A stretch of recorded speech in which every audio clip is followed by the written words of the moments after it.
जैन साथियों, जो बच्चे 1600 मीटर रनिंग की तैयारी कर रहे हैं, जो कि अभी अग्निवीर भी आने वाली है, या और भी जो भी फिजिकल होता है उसके लिए अपना 1600 मीटर की जो बच्चे तैयारी करते हैं उनके लिए किस हिसाब से अपना डाइट प्लान भी हो गया, वर्क प्लान भी हो गया, कैसे करे, किस हिसाब से करे, किस हिसाब से नहीं करे। सबसे पहले तो देखा गया है कि भाई कुछ बच्चे ना 1600 मीटर की तैयारी तो कर रहे हैं, लेकिन उसके साथ साथ अपना जिम का वर्क भी स्टार्ट कर देते हैं। लेकिन मैं उसमें आपको एक चीज़ बताना चाहता हूँ कि आपको जिम तो करनी है, लेकिन उस हिसाब से नहीं करनी। क्योंकि बच्चे देखा गया ना, वो ज़्यादा वॉल्यूम में अपना वेट उठाना स्टार्ट कर देते हैं, जिससे भाई उनकी मसल इंक्रीज होनी स्टार्ट हो जाती है। और मसल इंक्रीज होगी तो आप 1600 मीटर सही ढंग से नहीं भाग पाओगे, रनिंग सही ढंग से नहीं कर पाओगे बिल्कुल भी। तो आपको करना क्या है, जो आपको करना है, आप अपना ग्राउंड में गए, ग्राउंड में करने के बाद आपने वार्म अप या जो भी है, या आपके कोच साहब ने या आपने खुद आके अपना घर अपना ये वर्क प्लान बनाया कि भाई आज मेरे को जिम वर्क करना है। तो उसमें आपको करना है क्या है, उसमें जिम वर्क में आपको जितना भी हो सके ना, अगर आप 1600 मीटर की तैयारी कर रहे हैं तो आपको लाइट वेट में वर्क करना है अपना। यानी कि लाइट वेट में करने का मतलब आपने वारवल्ली उसमें 5 kg 6 kg जो भी उसमें वेट है जितना भी, वो आपको खाली वेट में करनी है, यानी कि लाइट वेट में। उसमें कोई भी आपको साइड में से प्लेट का यूज नहीं करना। अगर आप उसमें प्लेट का यूज कर लोगे तो नॉर्मल सी बात है, फिर आपका मसल का साइज बढ़ना स्टार्ट हो जाएगा। इसलिए आपको उसमें कोई प्लेट वगैरह कुछ नहीं लगानी पहली रैप के लिए। जब उसमें फिर जो रेपिटेशन जाएगी उसकी जाएगी आपकी 24 के आसपास या 25 के आसपास, या आप ज़्यादा भी ले सकते हैं। भाई आपको अगर ज़्यादा स्टेमिना इंक्रीज करना है कि हाँ मेरे को भरपूर स्टेमिना इंक्रीज करना है कि हाँ मैं थकूँ ही ना बार बार 1600 मीटर में, तो उस हिसाब से आप इसमें 50 रेपिटेशन भी ले सकते हैं एक सेट में। उसके बाद फिर आपको जो दूसरा सेट जाएगा उस सेट में फिर आप 10 रेपिटेशन डाउन कर देना या 5 रेपिटेशन डाउन कर देना। सेम वही प्रोसेस आप करते रहना, यानी कि आपको टोटल उस बारबल से आपको मारने हैं 5 सेट टोटल। फिर 5 सेट मारने के बाद फिर अगर आपको दिखे कि हाँ मेरे को थोड़ा सा और वेट बढ़ाना है मेरी हाइट के अनुसार या मेरे उसके अनुसार, तो फिर आप उसमें अपना 2-2 2.5 kg का अपना वो लगा सकते हैं, अपना वेट लगा सकते हैं, और फिर उससे आप और अच्छा वर्क कर सकते हैं।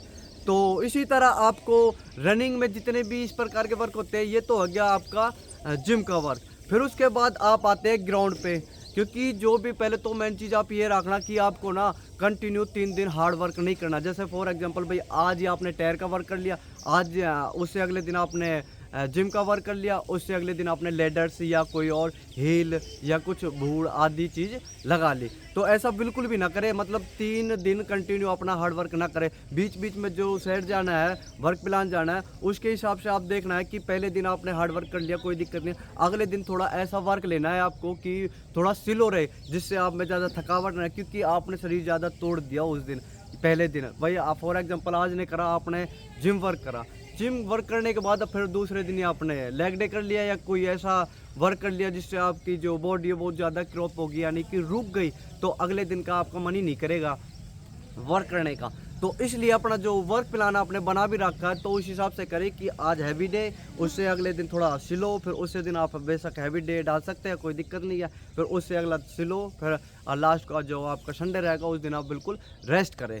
तो उसी तरह तो मेन चीज़ ये देखा गया है कि भाई फ़िलहाल जो आपने वर्क प्लान बनाया अपना बना लिया, उसके बाद फिर आपने कि भाई आज हमने लेग डे लगाया, उसके बाद आपको क्या करना है, रेपिटेशन स्टार्ट करनी है। यानी कि गए तो रेपिटेशन में यानी कि आपने लगा ली कि भाई 200-200 मीटर की हमको मारनी है 12 रैप या 12 रेपिटेशन जाएगी, जिसमें आपका टाइमिंग रहेगा 30 से 35 के बीच में 200 मीटर का जो टाइमिंग रहेगा। और आप इसमें बच्चों को रेस्ट या खुद अपना रेस्ट ले सकते हैं। वो आपका जो रेस्ट जाएगा इसमें जाएगा 1 मिनट के आसपास, 1 मिनट या 1.5 मिनट, जिससे आपकी अच्छे से रिकवरी हो जाए, ताकि आप जो अच्छी जो अगली रेपिटेशन है उसके लिए आप अच्छे से रेडी रहे, ताकि वो मार सके। और नहीं तो अगर ऐसा देखा गया कि भाई कि आपने 30 सेकंड में रैप लगा ली एक, उसके बाद फिर जो दूसरी रैप जाएगी आपकी वो भी उसे, और जो आपने बीच में रेस्ट दिया वो आपने कम दे दिया, इससे फिर आप अगली जो रेपिटेशन जाएगी उसमें आप रेडी नहीं हो पाओगे और उसका टाइम और बढ़ जाएगा। जहाँ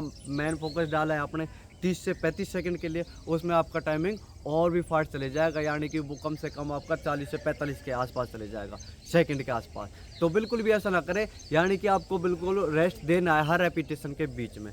तो इसी तरह डाइट जो इसका वर्क प्लान बनता है, इसी तरह बनता है कि भाई अपना अच्छे से करे उस चीज़ को, मतलब अपने आप पे ज़्यादा ओवरलोड ना दे। और रही जो मैंने पहले भी बताई थी कि जिम का वर्क बिल्कुल लाइट वेट में करना। अगर आपने हैवी वेट में कर लिया तो फिर आपकी मसल का साइज़ बढ़ जाएगा, तो आप अच्छे से रनिंग नहीं कर पाओगे, क्योंकि नॉर्मल सी बात है, अगर साइज़ बढ़ गया तो फिर इतनी मूवमेंट नहीं कर पाओगे आप जितनी मूवमेंट करनी आपको है रनिंग के दौरान। तो इसलिए अपना जो आपका जिम वर्क है वो उसी हिसाब से करें कि जितना भी हो सके लाइट वेट में करें, बारबल से, या आपने प्लेट ले ली है, या आप थोड़ा जो भी लंजेस वगैरह भी कर रहे हो वो भी लाइट वेट में ही करें। ज़्यादा हैवी वर्क नहीं उठाना उसमें। अगर आपने ज़्यादा हैवी वर्क उठा लिया तो फिर ज़्यादा क्रॉप होनी स्टार्ट हो जाएगी, बॉडी मतलब रुक जाएगी, तो आप रनिंग इंक्रीज नहीं कर पाओगे बिल्कुल भी। आपने जैसा देखा भी है कि लॉन्ग रनर होते हैं जो, उनकी मसल बिल्कुल छोटी छोटी होती है। अगर उनकी मसल हैवी हो जाए तो शायद वो नहीं बढ़ पा, क्योंकि 100 मीटर 200 मीटर का जो एथलीट होता है उसकी मसल हैवी होती है, क्योंकि उसको पता है मेरे को एक बार में ही ताकत लगानी है बिल्कुल। और वो उस ताकत को मसल के दौरान ही लगा पाएगा। अगर उसकी मसल छोटी रहेगी तो उतनी वो ताकत नहीं लगा पाएगा, क्योंकि मसल के द्वारा ही ताकत लगती है। तो इस हिसाब से, और जो आपने देखा है जो लॉन्ग रनर होता है उसकी मसल छोटी होती है, तो उस हिसाब से वो ताकत नहीं लगाता, वो अपनी रैप के अनुसार चलता है, यानी कि जो उसका एंडोरेंस है, जो उसमें सहनशीलता है उस चीज़ को करने के लिए, वो उसके हिसाब से चलता है। तो मेरा कहने का मतलब यही है कि आप अगर जिम का वर्क कर भी रहे हो तो 1600 मीटर को रनिंग इंक्रीज करने के लिए तो बिल्कुल लाइट वेट में करें, यानी कि हैवी वेट में ना करें। उसके बाद काफ़ी वर्क है, तो हमारी जो हमने कुछ वीडियो भी डाल रखी है, तो उसके अनुसार हमारा जो वर्क प्लान है उसमें आप देख भी सकते हो कि आज का डे ये वर्क होता है, आज का ये होता है, तो उस हिसाब से। तो ऐसे ही हमारी वीडियो को देखते रहिए। जय हिंद, जय भारत।